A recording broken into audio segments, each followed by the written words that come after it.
नमस्कार। साहित्य सृजन के आज के कार्यक्रम में आप सबका स्वागत है। दर्शकों, फिराक साहब ने कहा था, आप बीती हो या जग बीती, हर कहानी मेरी कहानी है। भाषा और साहित्य के विकास की अनंत यात्रा में जीवन के किसी एक क्षण को अनन्यतम भाव से संस्पर्श करने वाली और अभिव्यक्त करने वाली आदिम विधा कहानी है। यूँ तो कहानी की विकास यात्रा बहुत पुरानी है, लेकिन हम वर्तमान हिंदी कहानी को जिस स्वरूप में आज पा रहे हैं, उसका इतिहास बमुश्किल 1 सदी तक जाता है।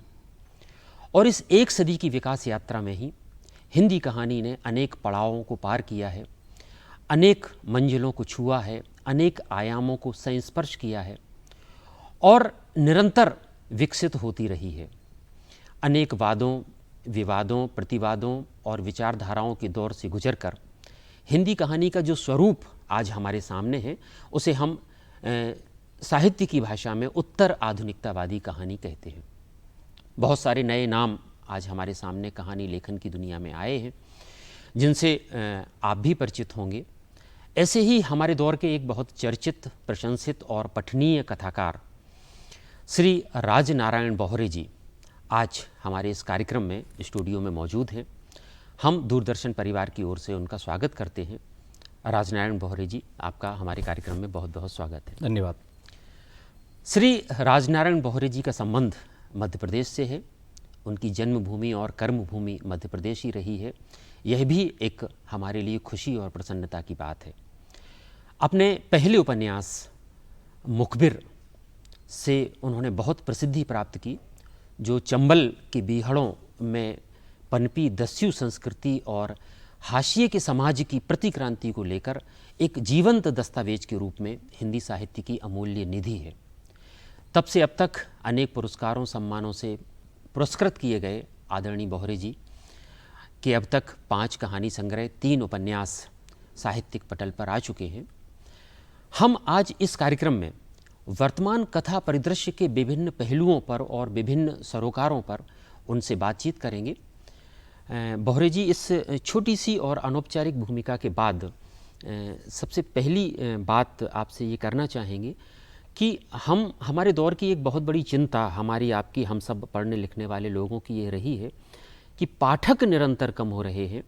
समाज की साहित्य के प्रति एक जो कलेक्टिव रुचि हुआ करती थी, एक सामूहिक रुचि हुआ करती थी, उसमें बहुत ह्रास आया है। पत्र पत्रिकाएं लोग नहीं पढ़ते हैं। तो पठनीयता का संकट एक शब्द प्रचलित हुआ है इस पूरे सिनेरियो को अभिव्यक्त करने के लिए। तो इस सिनेरियो के परिदृश्य में आप कहानी के विकास को, कथा के विकास को, आप उसको लेकर आप कितने आशान्वित हैं, कितना आप देखते हैं कि उसका भविष्य क्या आपकी नज़र में है? डॉक्टर नीरज, आपने बहुत अच्छा सवाल किया है। निश्चित ही आज के परिदृश्य में हमको पाठकीय संकट दिखाई देता है, हमको पाठकों की कमी दिखाई देती है।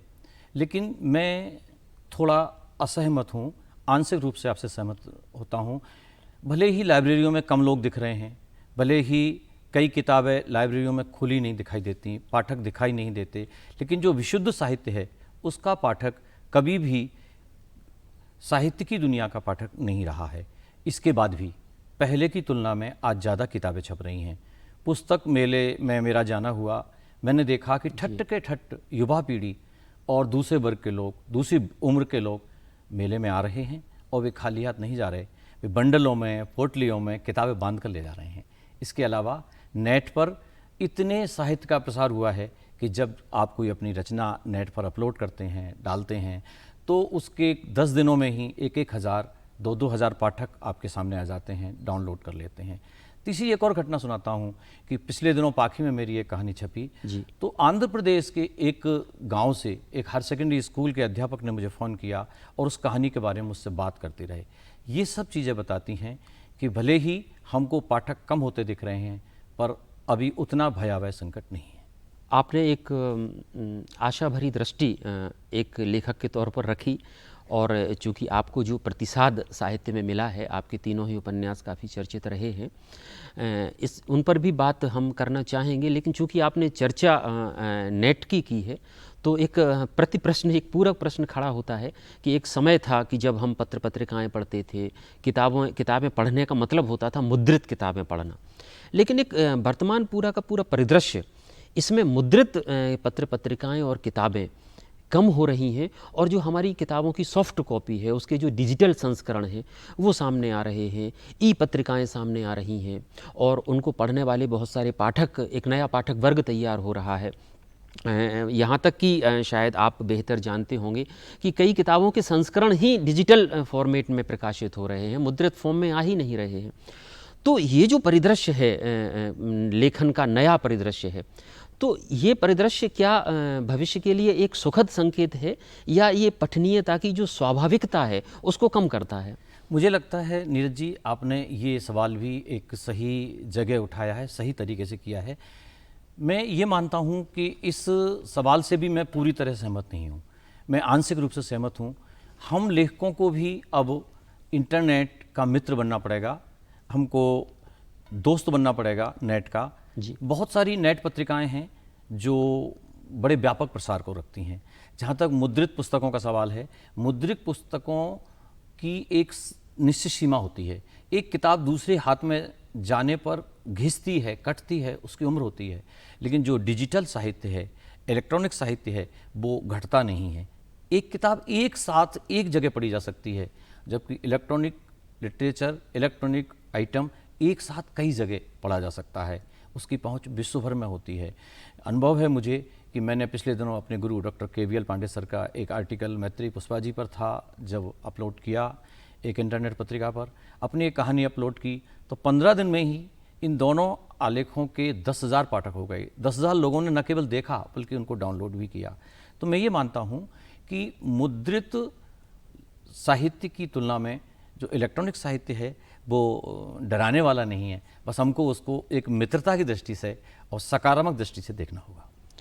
एक नया युग परिवर्तन है जिसे हमें स्वीकार करना होगा, और स्वीकार करना और उसके प्रति मित्रवत होना होगा, उसके प्रति मित्रवत। हाँ, शायद आपने जो पाठक संघ, शायद कोई पुस्तक के फॉर्म में अगर वो लेख या आर्टिकल होता तो शायद इतनी जल्दी 10,000 लोगों तक नहीं पहुंच पाता। निश्चित। हाँ, यानी आप उसको लेकर आशान्वित हैं और सकारात्मक पक्ष रखते हैं। अभी पिछले दिनों बहुत सारे नए लेखक हमारे हिंदी पटल पर कहानी की दुनिया में आए हैं। सत्या व्यास आए हैं, दिव्य प्रकाश दुबे जी आए हैं, अनु सिंह चौधरी हैं, नीलोत्पल मृणाल जी का नाम आपने लिया। ये सारे के सारे लेखक किसी बहुराष्ट्रीय कंपनी में काम करते हैं, प्रबंधन की दुनिया से जुड़े हुए हैं, सॉफ्टवेयर इंजीनियर हैं। तो इनकी कहानियाँ बहुत चर्चित हो रही हैं, ये लिख रहे हैं, खुशी की बात है। लेकिन इनकी कहानियों का परिवेश है वो पूरा का पूरा एक महानगरीय परिवेश है, महानगरीय संतरास है, उसमें महानगरीय चकाचौंध है, उससे उत्पन्न कुंठाएं हैं, निराशाएं हैं, तनाव हैं। तो हम ये कह सकते हैं कि जो हमारा नया लेखक है उसने भारत के मूल को, भारत के गांव को, उस गांव के किसान को, उसके खेत खलिहान को अब छोड़ दिया है, जो हमारा असली भारत है। देखिए नीरज जी, हमारे शताब्दियों से हमारे देश की मूल संस्कृति, मूल आत्मा माने जाने वाली कृषि संस्कृति निश्चित ही खतरे में है। दरअसल हर विकास के लिए हमको ज़मीन चाहिए होती है, वो ज़मीन केवल किसान के पास है, और उससे ज़मीन लेने के अलावा हमारे पास कोई विकल्प भी नहीं है। विकास का विकल्प केवल यही है। तो गांव तो हमारी आत्मा है, गांव तो हमारे लिए महत्वपूर्ण है, और निश्चित ही आज गांव कहानी परिदृश्य से गायब नहीं हुआ है।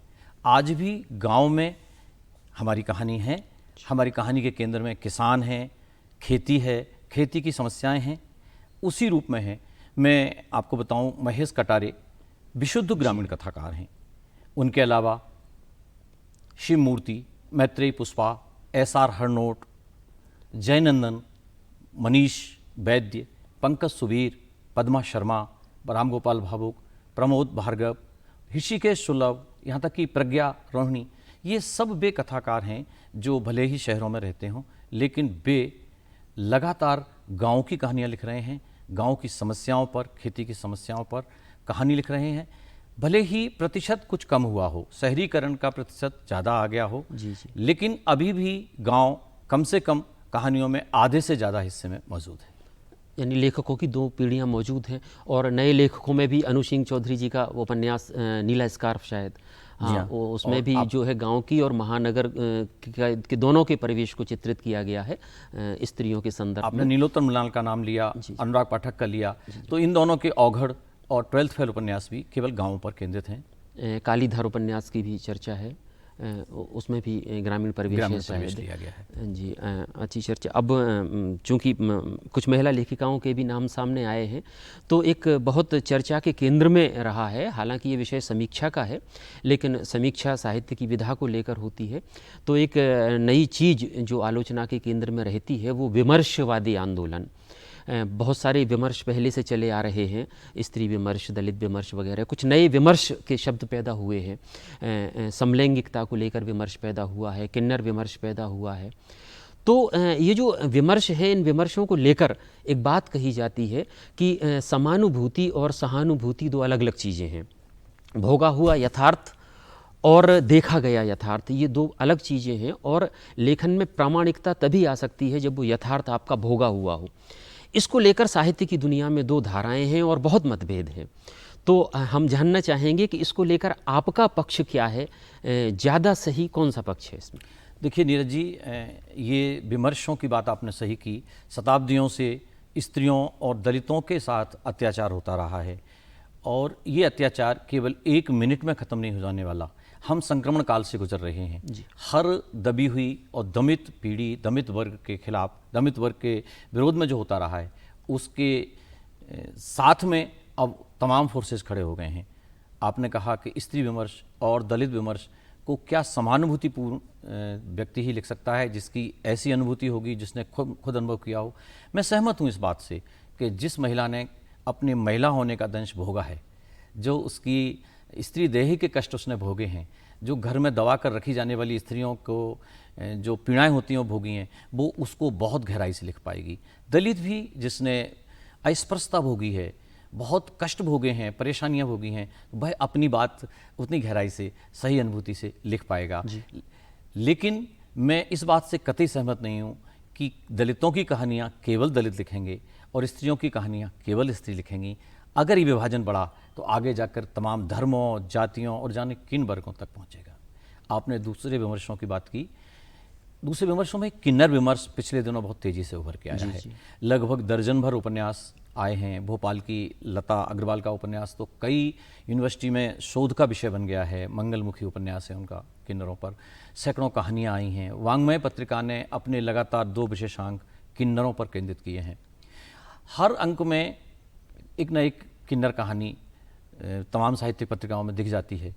समलैंगिक विमर्श भी अब हमारे साहित्य का विषय बनता जा रहा है। कुमलेटी काका, एक अभी जस्ट एक कहानी पढ़ी है, जो दूसरों की संबंध कराने वाले कुमलेटी काका थे, उनका बेटा अचानक महानगर जाकर एक ऐसी शादी कर लेता है जो पुरुष ही होता है, लड़का ही होता है, और ये बड़ी रोचक और मार्मिक कहानी है। तो ऐसे विमर्श हमारी कहानी में लगातार आ रहे हैं, और इनको वही वर्ग का व्यक्ति लिखेगा, समानुभूति का व्यक्ति लिखेगा, इससे मैं सहमत नहीं हूँ। आपका कहना है कि संवेदना और सामर्थ्य ज़्यादा महत्वपूर्ण है लेखन की दृष्टि से। कुछ लोग कहते भी हैं कि प्रेमचंद जी ने जो लकीर खींची है दलित विमर्श को लेकर, शायद कोई दलित लेखक शायद आज तक उस लकीर से बड़ी लकीर नहीं खींच पाया हो। ऐसी भी धारणाएं और मान्यताएं हैं। नई कहानी या हम कहें वर्तमान कहानी को लेकर एक बहुत बड़ा आक्षेप ये भी लगाया जाता है कि कहानी की जो शैली और शिल्प है उसमें बहुत तेज़ परिवर्तन देखने को मिल रहे हैं। कहानी एक ही नरेशन में चलना, कहानीकार का सूत्रधार होना, बहुत सांकेतिक शैली में कहानी कहना, प्रतीकों के रूप में कहानी कहना, और सबसे बड़ी नई चीज़ जो पैदा हुई है, कहानी का यकायक ख़त्म हो जाना। वो पाठक, अपने पाठक को चौंका देती है वो, तो पाठक तैयार ही नहीं है और वहाँ कहानी ख़त्म हो जाती है। तो ये सब चीज़ें जो पठनीयता का रस है, जिस भाव से हम पुरानी कहानियों को पढ़ा करते थे और कहानियों में डूब जाया करते थे, वो चीज़ उससे प्रभावित तो होती है। तो इस शैली और शिल्प के इस परिवर्तन को आप किस दृष्टि से देखते हैं, या क्या समझ है आपकी इसको लेकर? देखिए नीरज जी, ये जो शैली का परिवर्तन है, ये हर रचना का स्वाभाविक परिवर्तन है। हर विधा समय समय पर अपने आप को बदलती है, अपने आप को पलटती है, अपना रूप बदलती है जी।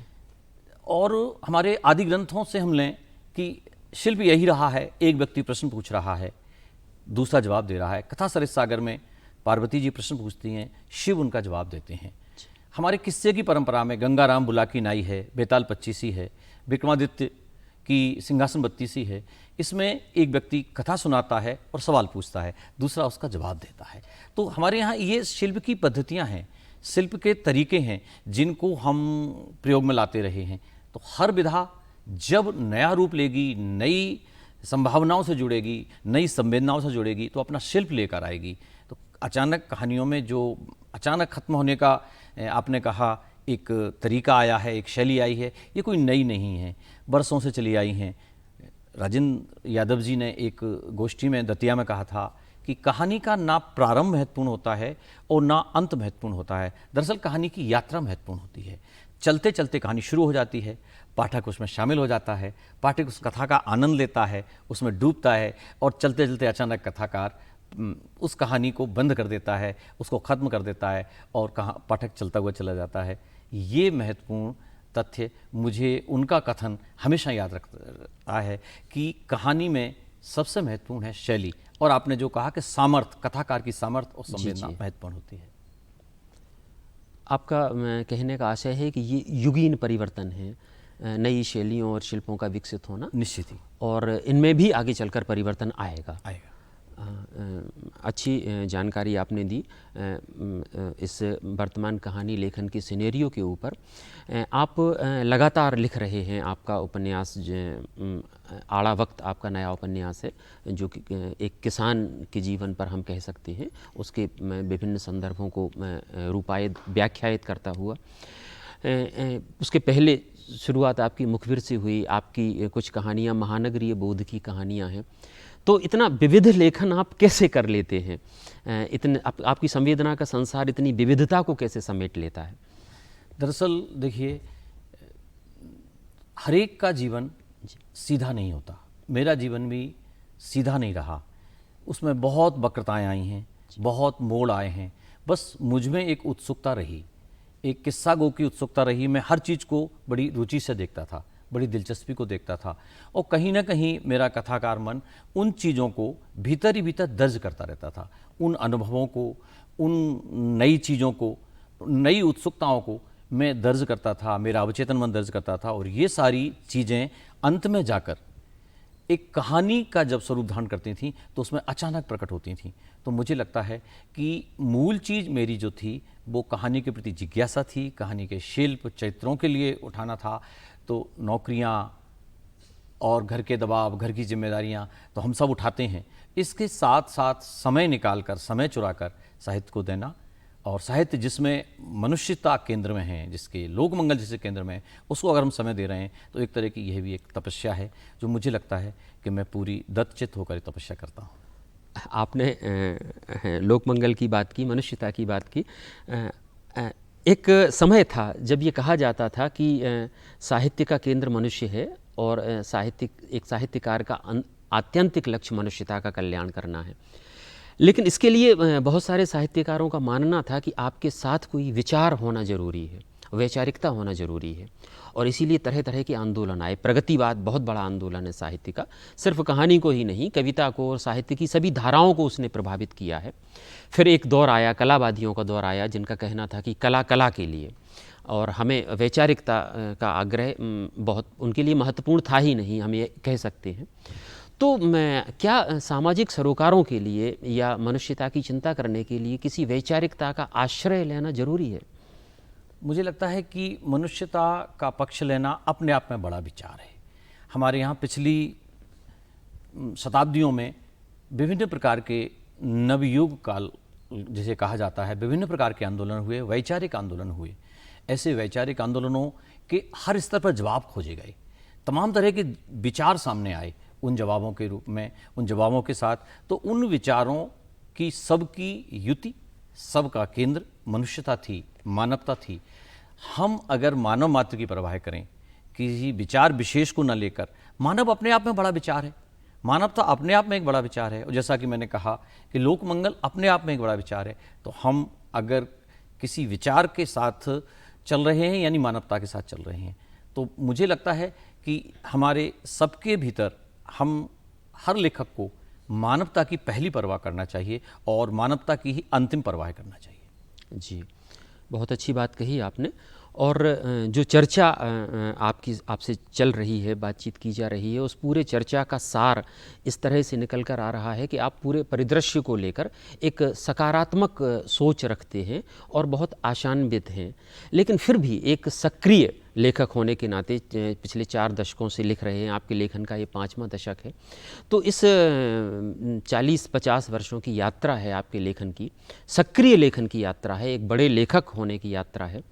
तो इसमें कहीं ना कहीं कोई चुनौती तो आप आज के दौर में महसूस करते होंगे, क्योंकि कहानी पर अपनी चर्चा चल रही है इसी कथा लेखन को लेकर।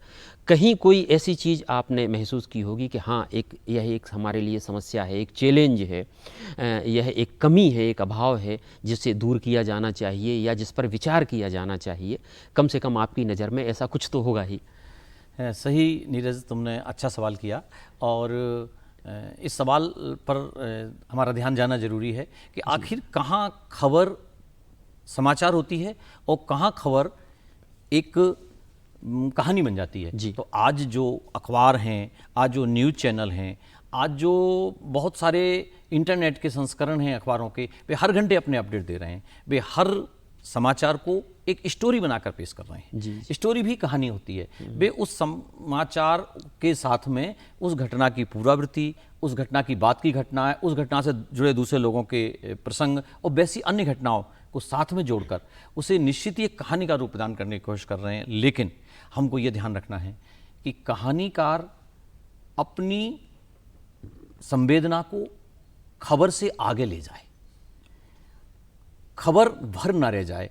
जब किसी रचना में संवेदना शामिल होती है, जब किसी रचना में मानवता शामिल होती है, जब किसी रचना में सर्जना शामिल होती है, केवल सूचना नहीं, तो सबसे बड़ी चुनौती लेखक के सामने सूचनाओं की है कि सूचनाओं का विपुल भंडार हमारे सामने लगातार आ रहा है, न्यूज के रूप में, नेट के रूप में, और उन सूचनाओं में से हमको अपनी कहानी उठाना है जो संवेदना के साथ हो, मानवता के साथ हो, और उसमें कला भले ना हो, पर ये दोनों बिंदु जरूर होना चाहिए। तो आज सबसे बड़ा तो स्वरूप को लेकर, संवेदना को लेकर और हमारे संदेश को पहुंचाने के माध्यम को लेकर हमारे पास चुनौती है।